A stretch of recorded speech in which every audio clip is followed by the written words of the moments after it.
Girl, real talk. This whole "it's a new year, time to reinvent myself" trash is not the vibe for 2024. You can find someone who loves you for you, as you are. You don't need to read a stack of self-help books, only eat sad salads, or start meditating at 5 a.m. to be ready for dating. So yeah, my advice is to download Bumble and find someone who embraces you the way you are right now. Let me know how it goes. This is Optimal Living Daily, episode 3053, Make People Feel Good, by Steve Pavlina of stevepavlina.com. I'm your narrator, Justin Malik, reading you blogs every single day of the year, including holidays. And we're going to get right to today's post as we optimize your life. Make People Feel Good, by Steve Pavlina of stevepavlina.com. A simple way to enjoy a happier and more abundant social life is to put some effort into making people feel good. Many people get so caught up thinking they have to rack up some accomplishments, get into better shape, become a person of high value, and more, just to give themselves permission to reach out and connect with others. None of that is necessary. That's putting the focus on yourself, where you'll only swirl around in endless circles of self-doubt. You'll never feel prepared with that approach. You'll never be done. You'll just keep coming up with more reasons why you aren't ready. Your goal will always be 6 more months away. If a woman wants me to like her, all she needs to do is ask me, "What can I do to make you feel good right now?" And I'll tell her. Suppose I say, "Well, I'd love a good head scratching." And she says okay and starts giving me a head scratching. Now I'm blissing out and I have her to thank for it. She's instantly promoted to my A-list. Do I care if she does yoga for 2 hours a day to stay in shape? Does it matter how much traffic she gets to her website? Do I care what color her skin is? None of those things matter to me. If she makes me feel good when I'm with her, of course, I'm going to like her. Alternatively, she can try to impress me instead. She can talk about her education and career ambitions. She can talk about her previous boyfriends and how much they worshipped her.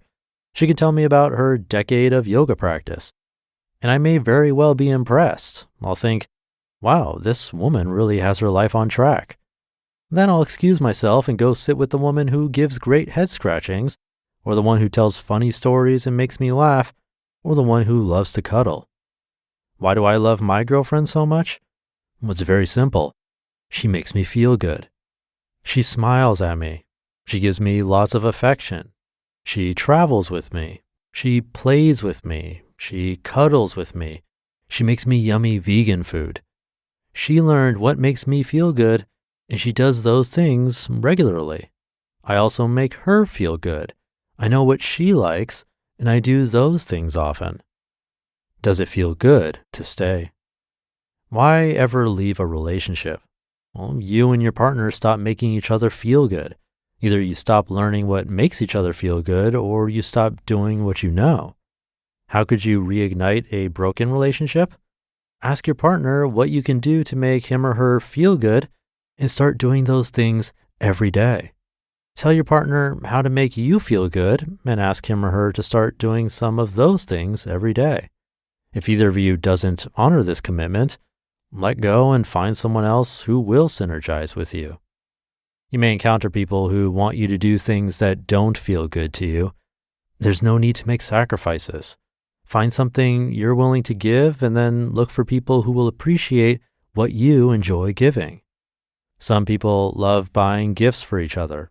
Some love to verbally express encouragement and appreciation.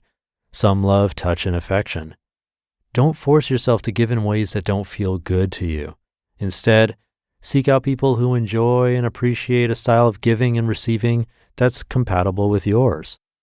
I love making people feel good through touch, affection, and sharing laughs. It also feels good to receive this. My favorite connections normally include lots of touch as well as plenty of laughter and joking around. What makes you feel good? Do the people in your life know what makes you feel good? Have you made it obvious to them?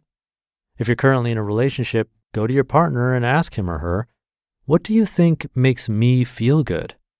See how accurate the answer is. If it's not accurate, enlighten your partner. Then switch roles and tell your partner what you believe makes him or her feel good. Now, review with your partner how often you actually do the things that make each other feel good. Have you been doing well or slacking off? Is someone not pulling their weight? Has some resentment been building? Are you out of alignment between what you're each willing to give versus what you each desire to receive? Get the basics right. Make each other feel good. Do those simple actions every day, multiple times per day. If you aren't making your partner feel good, then you're more likely to feel jealous and possessive, since there's a chance your partner will eventually meet someone else who does make him or her feel good. And where will that leave you? Why should someone remain loyal to a partner who doesn't make them feel good? But if you know how to make your partner feel good and you do those things regularly, then what is there to worry about? You know that your partner has good reason to keep returning to you. If you make people feel good when they're with you, they'll likely want to keep connecting with you. You don't always have to make this investment, though. You may frequently meet with people where such an investment doesn't seem worthwhile. But when you see other signs of compatibility and you'd like to explore a deeper connection with someone, then making someone feel good is an easy way to open the door. You just listened to the post titled, Make People Feel Good by Steve Pavlina of stevepavlina.com, and I'll be right back with my commentary. Girl, real talk. This whole it's new year, time to reinvent myself trash is not the vibe for 2024. You can find someone who loves you for you, as you are. You don't need to read a stack of self-help books, only eat sad salads, or start meditating at 5 a.m. to be ready for dating. So yeah, my advice is to download Bumble and find someone who embraces you the way you are right now. Let me know how it goes. Picture that thing you've always wanted to learn. Now picture learning it from the person who's literally the best at it in the world. That's what you get with Masterclass. Masterclass offers unlimited access to intimate one-on-one classes with over 180 world-class instructors. Plus, every new membership comes with a 30-day money-back guarantee, so there's no risk. There are over 200 classes to pick from, with new classes added every month, like John Kabat-Zinn's.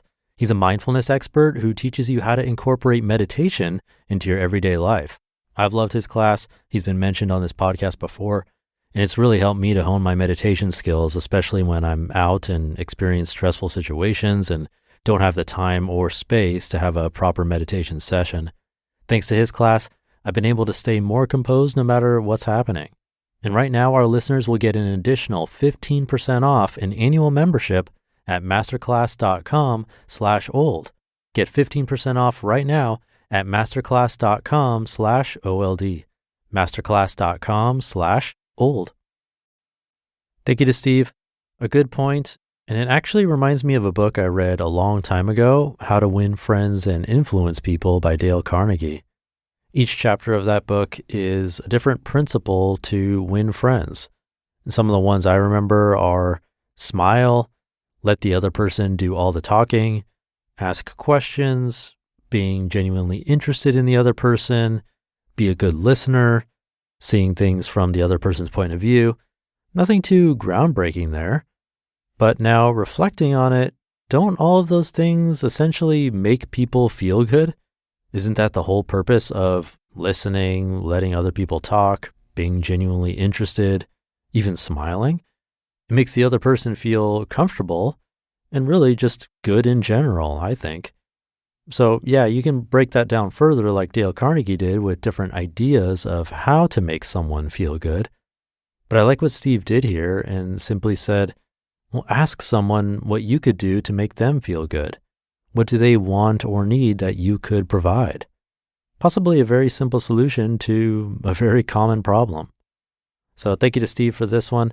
Thank you for being here. Have a great rest of your day, and I'll see you tomorrow as usual, where your optimal life awaits.